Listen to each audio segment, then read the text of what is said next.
आज हम लोग बात करेंगे what is voltage and what is current. So voltage and current में बहुत ज़्यादा कंफ्यूजिंग होता है, या तो सबसे ज़्यादा जो सवाल इंटरव्यू में पूछे जाता है वोल्टेज एंड करंट में डिफरेंस क्या है, इसके बारे में बहुत ज़्यादा कंफ्यूजिंग है। तो अगर आपके मन में भी कंफ्यूजन है तो प्लीज़ इस वीडियो को पूरा देखिए, यहाँ पर आपको 100% सेटिस्फाइड आंसर आपको मिल जाएगा। सो है गाइस, मैं आपका दोस्त भाविन प्रैक्टिकल में आप सबका बहुत बहुत स्वागत है। सबसे पहले हम लोग देखेंगे डेफिनेशन। करंट का डेफिनेशन देखते हैं। Current is the rate of flow of charge particle called electron through a predetermined cross section area in the conductor. इसका मतलब क्या होता है? करंट एक्चुअली में जो चार्ज पार्टिकल है वो, या चार्ज पार्टिकल नॉर्मल कंडीशन में जो इलेक्ट्रॉन होता है उसको अगर हम लोग एक वायर के थ्रू पास करेंगे तो जो वायर का जो क्रॉस सेक्शन एरिया है, इस एरिया में जो इलेक्ट्रॉन पास होता है उसे हम लोग कहते हैं करंट। एक्चुअली में यहाँ पर चार्ज कैरी होता है। अब बात करते हैं वोल्टेज। तो वोल्टेज को बात करने के लिए करंट के बारे में कुछ हम लोग जान लेते। करंट को हम लोग नॉर्मली में आई से डिनोट करते हैं। करंट यानी कि चार्ज जो होता है, क्यू यानी कि इसको अगर मैं चार्ज मानूं, चार्ज बाय टाइम यानी कि एक सेकेंड के अंदर करंट, यानी कि करंट जो होता है एक सेकेंड के अंदर जो भी चार्ज फ्लो होता है उसे हम लोग कहते हैं करंट। इसका अगर मैं यूनिट की बात करूं तो एम्पियर होता है। इसका यूनिट जो होता है एम्पियर होता है। क्यू का जो ये होता है यूनिट होता है कूलम।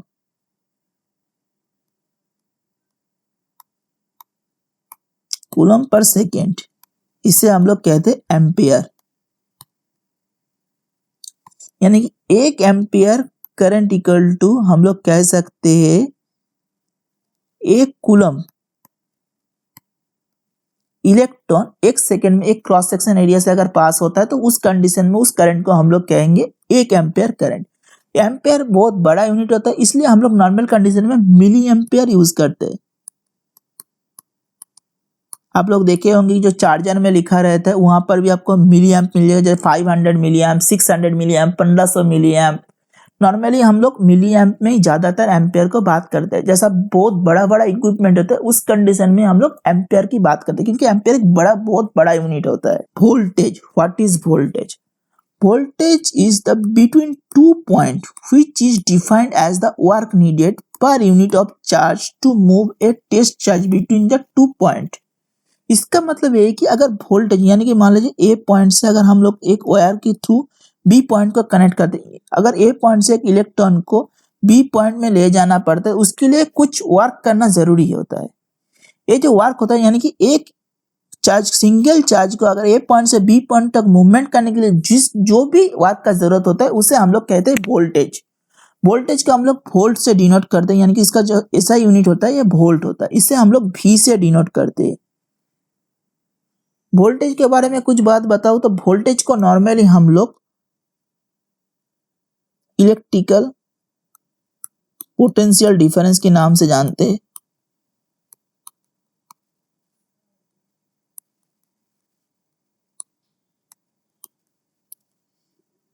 या इलेक्ट्रिक प्रेशर,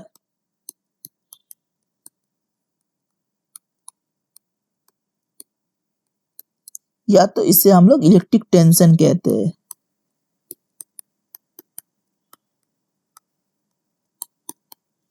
ये तीनों नाम से जानते हैं। इंटरव्यू में आपको इस तरह से क्वेश्चन पूछ सकता है। अगर वोल्ट के मैं अगर बात करूं तो एक वोल्ट इक्वल टू वर्क यानी कि काम जो जूल से डिनोट बाय 1 कूलम, क्योंकि एक सिंगल चार्ज को हम लोग को लाने के लिए हमको काम करना पड़ता है। यानी कि एक वोल्ट एक ऐसा डेफिनेशन जहां पर एक जूल एनर्जी काम करके अगर हम लोग एक कूलम इलेक्ट्रॉन चार्ज को अगर हम लोग ला पाते हैं तो उस कंडीशन में हम लोग उसे कहते हैं 1 वोल्ट। यानी कि अगर वोल्ट मौजूद नहीं रहेगा किसी भी इलेक्ट्रिसिटी में तो वहां पर करंट भी मौजूद नहीं रहेगा। अगर मैं यहाँ पर एक एग्जांपल दूं तो आप लोग मान लीजिए यहाँ पर मेरे पास 2 टैंक है, ठीक है, जिसमें पानी भरा हुआ है। यहाँ तक एक में यहाँ तक पानी भरा हुआ है, एक में यहाँ तक पानी भरा हुआ है। अगर दोनों को मैं एक सिंगल पाइप से ज्वाइंट कर दूं तो इस कंडीशन में क्या होगा, इसका पानी का जो लेवल है यहाँ तक है, इसका पानी का लेवल यहाँ तक है। इस कंडीशन में इसका जो प्रेशर यहाँ पर पड़ रहा है वो ज़्यादा है एज कम्पेयर टू यहाँ, तो होगा क्या, यहाँ से पानी निकल के इस पाइप के थ्रू आते आते इसको एम्प्टी से इसको थोड़ा बहुत इसको जो लेवल है वो बढ़ेगा, इसका जो लेवल है घटेगा। यानी कि जब इस दोनों का लेवल इक्वल हो जाएगा उस कंडीशन में पानी का जो फ्लो होता है वो बंद हो जाएगा। यानी कि इसको हम लोग इलेक्ट्रिसिटी से कंपेयर कर सकते हैं।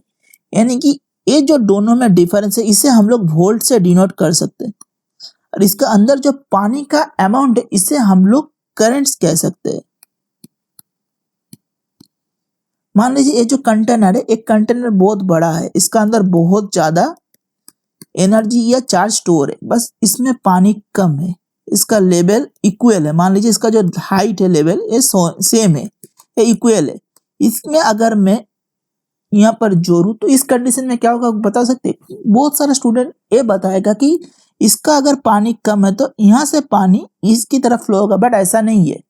पानी का जो फ्लो होगा वो डिफरेंस होगा इसका लेवल से, वाटर लेवल से। दोनों का लेवल अगर सेम हो तो फर्क नहीं पड़ता कि किसमें कितना ज्यादा पानी है।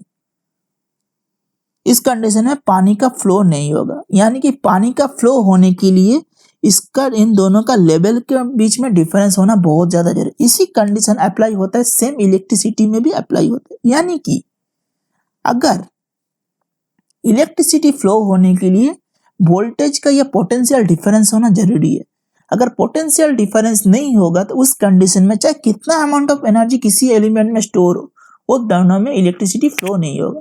मैं एक छोटा सा एग्जांपल देता हूँ। आपके पास मान लीजिए एक बैटरी है, एक आपके पास 150 एम्पेयर का बैटरी है, और आपके पास एक छोटा सा कार जो बैटरी है वो 6 एम्पेयर का बैटरी है, एएच एम्पेयर आवर। दोनों का जो वोल्टेज होता है वो सेम रहता है, नॉर्मली 12 वोल्ट। दोनों का अगर हम लोग कनेक्ट करेंगे इस कंडीशन में दोनों में इलेक्ट्रिसिटी एक्सचेंज नहीं होगा, क्योंकि दोनों का जो वोल्टेज होता है वो सेम है, यानी कि पोटेंशियल डिफरेंस सेम है। यानी कि इलेक्ट्रिसिटी फ्लो होने के लिए आपके पोटेंशियल डिफरेंस होना बहुत ज्यादा जरूरी है, अदरवाइज आपका इलेक्ट्रिसिटी फ्लो नहीं होगा। यानी कि अगर वोल्टेज का अगर हम लोग कॉज माने, यानी कि वोल्टेज को अगर हम लोग कॉज माने तो उसका इफेक्ट होता है इलेक्ट्रिसिटी फ्लो।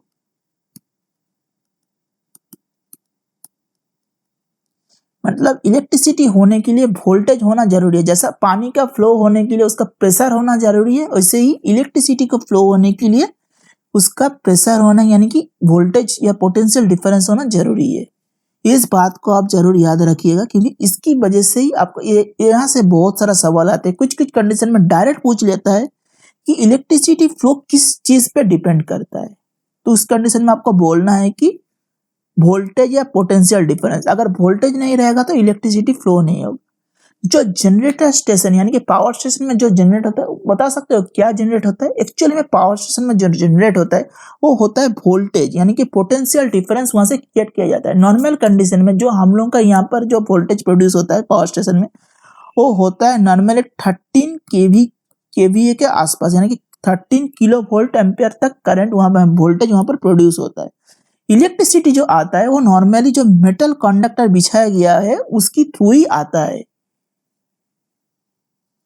यानी कि अगर आप किसी भी कारण कोई भी कहीं से भी अगर पोटेंशियल डिफरेंस क्रिएट कर सकते हैं तो उस कंडीशन में अगर वहां से एक मेटेलिक कंडक्टर अगर आप वहां पर जोड़ेंगे तो उसका जो फ्री इलेक्ट्रॉन, जो मेटेलिक कंडक्टर होता है उसमें फ्री इलेक्ट्रॉन, बहुत सारा फ्री इलेक्ट्रॉन चार्जेस मौजूद रहता है।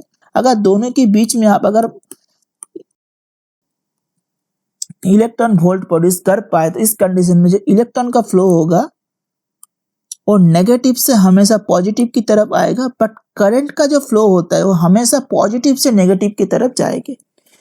इस बात का आप डिफरेंस जरूर याद कीजिए। यानी कि इलेक्ट्रॉन का फ्लो हमेशा नेगेटिव से पॉजिटिव और करंट का जो फ्लो होता है हमेशा पॉजिटिव से नेगेटिव की तरफ ही हमेशा करंट जो होता है फ्लो होता है। यानी कि पॉजिटिव से हमेशा नेगेटिव की तरफ करंट जाएगा, बट इलेक्ट्रॉन फ्लो उसका हमेशा ऑपोजिट होता है। मान लीजिए आपका पास एक चार्ज पार्टिकल जो प्लस वोल्टेज प्रोड्यूस करे, इसको अगर आप ग्राउंड से कनेक्ट करेंगे तो इस कंडीशन में इलेक्ट्रॉन का जो फ्लो होगा वो ग्राउंड से ऊपर की तरफ जाएंगे, बट का जो इलेक्ट्रिसिटी फ्लो होगा ऊपर से नीचे की तरफ जाएंगे।